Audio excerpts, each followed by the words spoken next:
Hello বাচ্চি, আজকে আমরা একটা টেস্ট করতে যাচ্ছি যে টেস্টটির নাম হচ্ছে স্টার্চ টেস্ট। আমরা সবাই জানি যে আলুর মধ্যে স্টার্চ পাওয়া যায় আর চিনির মধ্যে স্টার্চ পাওয়া যায় না।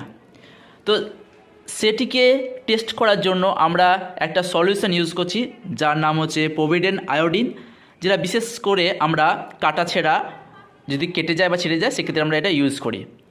তো এই পরীক্ষাটি করব, তার জন্য কি কি লাগবে?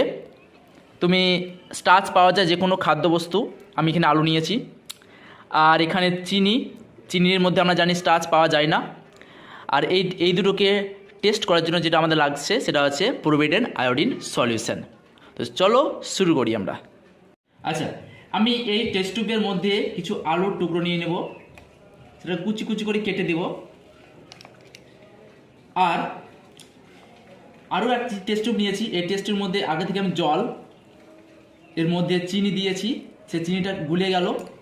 তারপরে কী হলো, এখানে চিনির দ্রবণ পেলাম আমরা, সেই চিনির দ্রবণটা আরও একটি টেস্ট টিউবে নিয়ে নেব।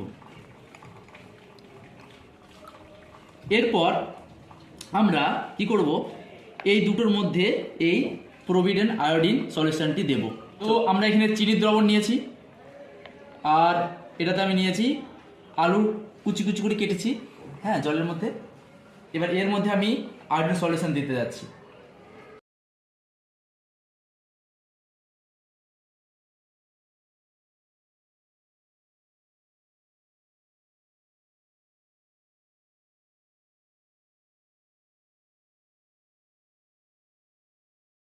চলো দেখবো আমরা কোনটাতে কি হয়।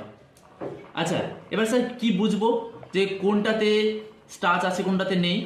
তো যদি স্টার্চ থাকে তাহলে ডার্ক ব্লু কালার তৈরি হবে, আর যেটাতে স্টার্চ থাকবে না তাতে কোনো রকম কালার তৈরি হবে না।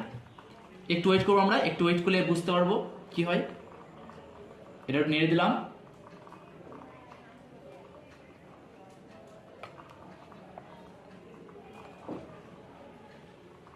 একটু রেখে দেবো, এবার কয়েক মিনিট ওয়েট করবো।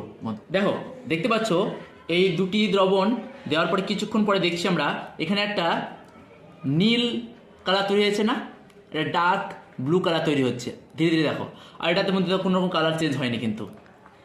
তো আমরা দেখতে পাচ্ছি যে আলুর যে টুকরো টুকরো করে কেটে নিয়েছিলাম ওর মধ্যে নীল যে কালারটা তৈরি হচ্ছে, তার মানে বুঝতে পারছি এখানে নিশ্চয়ই স্টার্চ আছে বলে কালারটা তৈরি হচ্ছে। কিন্তু আর চিনির যে দ্রবণ এর মধ্যে কোনো রকম স্টার্চ নেই, যে কারণে কোনো রকম কালার চেঞ্জ হয় না। ওকে, তো আরও যদি আমরা খানিক ওয়েট করি তাহলে আরও বুঝতে পারবো কালারটা কতটা আসে।